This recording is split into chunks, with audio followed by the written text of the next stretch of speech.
So next up, we have Charlie Brover and Solange Farina. Collectively, they have almost 60 years of experience teaching adult numeracy. In fact, I'm sure they don't. But you know what? So that's a lot of things that I could say to introduce them. So I had to really think about it. But I think the way that I know them is how I chose to introduce them. I first met them through the Math Exchange Group, which is a teacher circle, which was teachers coming together to understand and think and do math with a focus on problem solving. They inspired a generation of teachers in New York City, myself being one of them. So thank you guys for that. They were also a really good model for me, especially in my beginning years. They were a very good model for people who were smarter than me, who were genuinely interested in things that I had to say about things that they knew a lot about, which was a gift that I didn't fully appreciate, but is a gift. We don't have that as much. And so they were that for me and many people. Now we all talk about that as our founders. They've also been they have had a career dedicated to focusing on numeracy in adult education and social justice. So their statements. Solange, English is the 4th language she learned as a kid. She has dived with hundreds of sharks. And she was offered and refused a job as a makeup artist for Madonna's True Blue tour. Charlie was gassed by the police at the Chicago Democratic Party convention in 1968. He won the men's singles tennis championship in the Manhattan Leagues, and he became a Mets fan when he moved to New York City. Ladies and gentlemen, put your hands together for Charlie and Solange.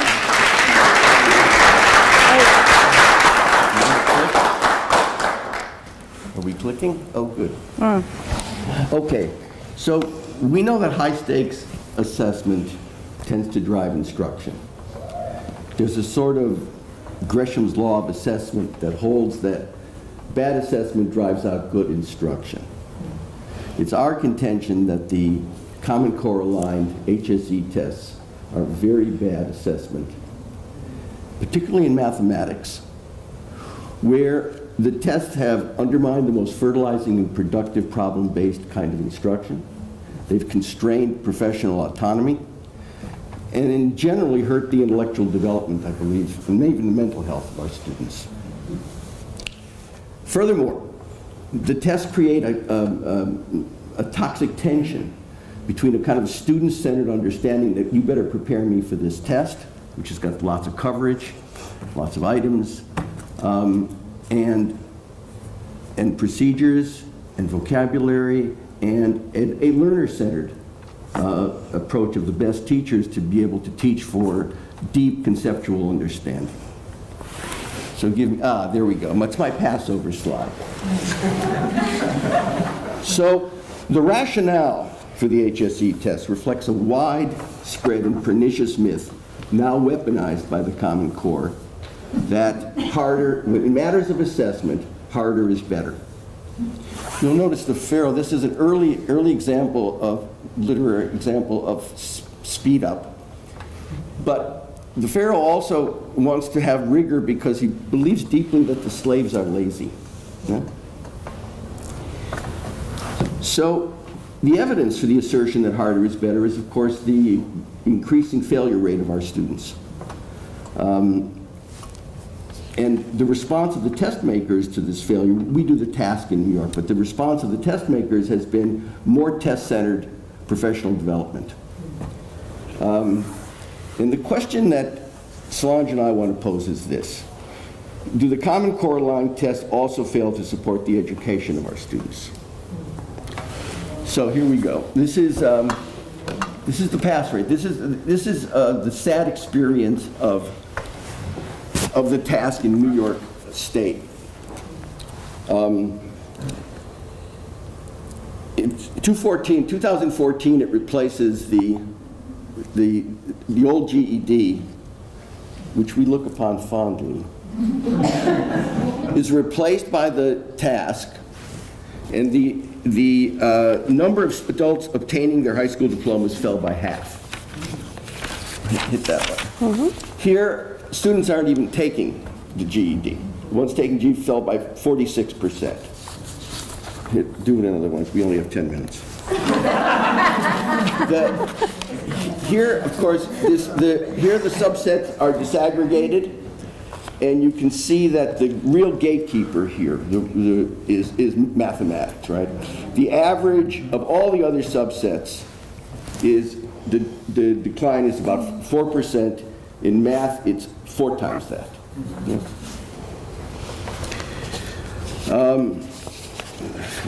Here.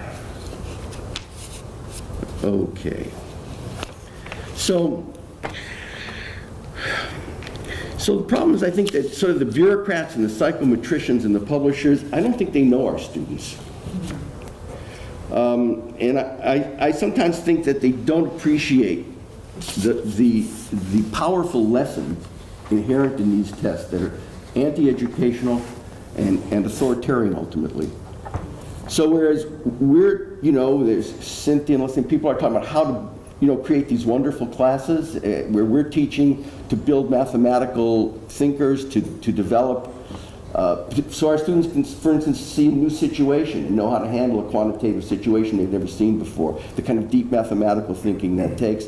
Whereas the test funnels towards standard algorithms, standard procedures, definitional work, and generally a sense that what math is rote memorization ultimately of procedures. So you're ready for a readiness test? Solange will present a few items from the readiness test that I think will help to make our case. Before I do that, I'm actually going to pose the assertion again that harder is not better. We keep hearing the test is harder, but it's not harder in the sense that it actually assesses students' deep mathematical thinking and their ability to solve and manage challenging non-routine problems, the kind of problems you guys did earlier when Patricia had her workshop. But it is harder in the sense that test takers require a much wider school-based vocabulary and need to be very familiar with a lot of math topics. So despite talking a lot about depth of knowledge, we think the task knowledge puddle is 1 kilometer wide and 1 centimeter deep. Taking the test is like playing Trivial Pursuit with high school content areas. The items tested feel really arbitrary in both scope and specificity.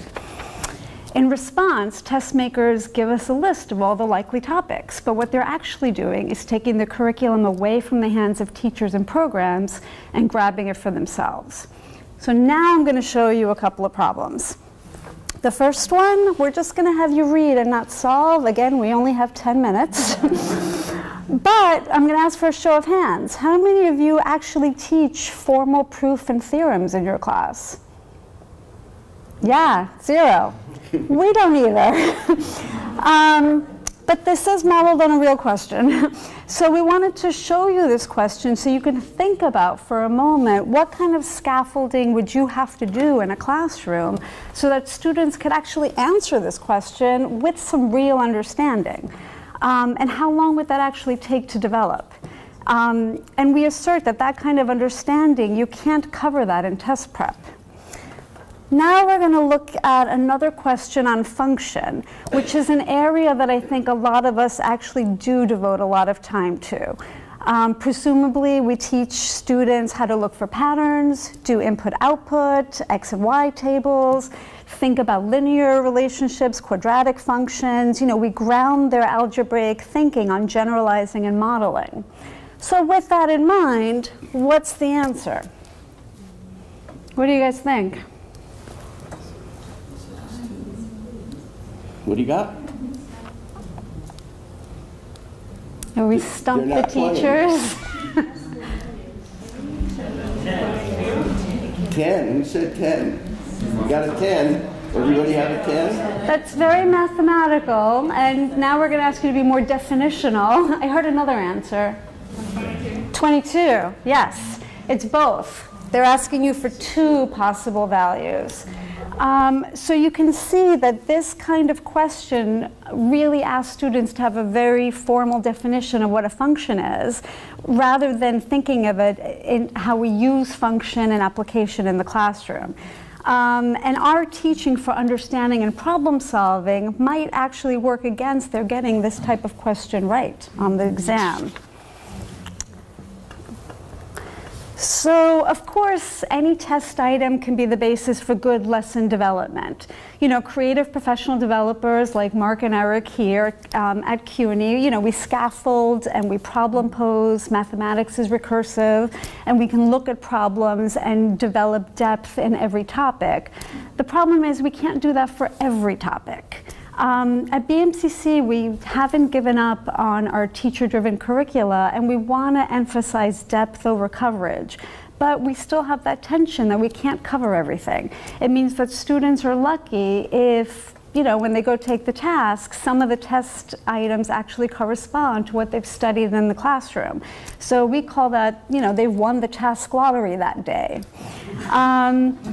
So, of course, our teachers can choose to teach to the test, but that does a grave injustice to their professional integrity and to our students' capacity to actually learn in-depth mathematics. It's easy to cover a lot of ground and just memorize facts. And that's the lucrative domain of the testing companies. But what we actually want and need is an assessment tool that supports good instruction, or at least, like the old GED, does not subject our students to a no-win choice. They either have, you know, they either face a radical lack of correspondence between their curriculum and what's on the exam, or they get a diluted standard of knowledge. So under the old easy GED, we were confident that our rigorous college test prep curricula would also prepare students to pass the HSE exams. And unlike the task exam today, the old GED was not erratic. It was less erratic. It was normed with real high school students. The predictor did, in fact, predict test readiness, unlike the task. And it was really transparent. So the GED passed the do no harm test, and we think the task and other Common Core aligned tests do not. So we understand that the US isn't going to become Finland anytime soon. And in fact, living in Trumpistan, we are experiencing continuity and intensification of reactionary educational priorities established by Bush's NCLB and even Obama's race to the top. We're also living with the effects of the work-first ideology of the Clinton years. The political drive to end welfare as we know it has also ended adult literacy as we knew it, and has led to the current focus in WIOA and even here at the COABE conference on short-term employability outcomes in adult education. Oh, it's me. So that's my Russian Revolution centennial slide. So this brings us to what is to be done. We think political resistance is the order of the day. ANN's a small group, but we think that ANN should demand that the high-stakes assessments support what we want to do in the classroom and not undermine it, basically. We think that some of the considerable expertise in the organization and both mathematically and pedagogically could be used to debunk some of what's in that test, and that we can take, that ANN could, if it chose, take a public position, saying that there's something fundamentally wrong with the way, with this test. And I think right now some institutional history, so some of you may be new to ANN, we're not. We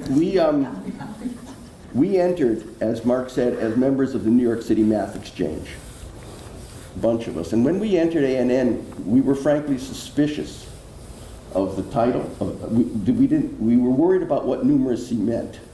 We didn't like the word much. And what we worried about was that it implied an undemocratic two-track kind of mathematical education. That there would be real math for the elites and something called numeracy for the marginalized folks that we taught. And we used to argue about it with Mary Jane Schmidt and Myrna Manley, founding members who we miss dearly.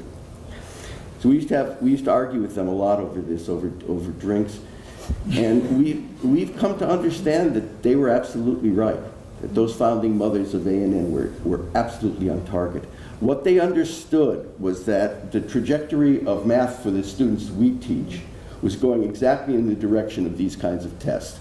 Lots of symbolic manipulation, lots of procedures and rote memorization and a sterile understanding of what mathematics was. And what they wanted to do was struggle for a mathematics that would be problem-based and it would be relevant to students' lives. And that's the struggle I think that we would want to continue.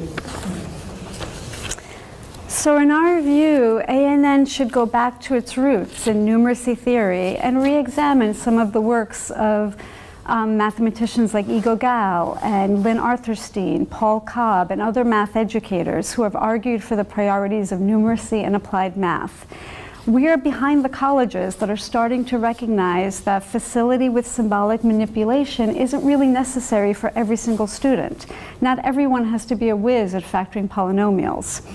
From Harvard to CUNY, entry-level courses for non-STEM students are shifting to quantitative reasoning, QuantWay, StatWay, and it may be more important for students in terms of being agents in their own lives and participating civically and in their cultural and political life.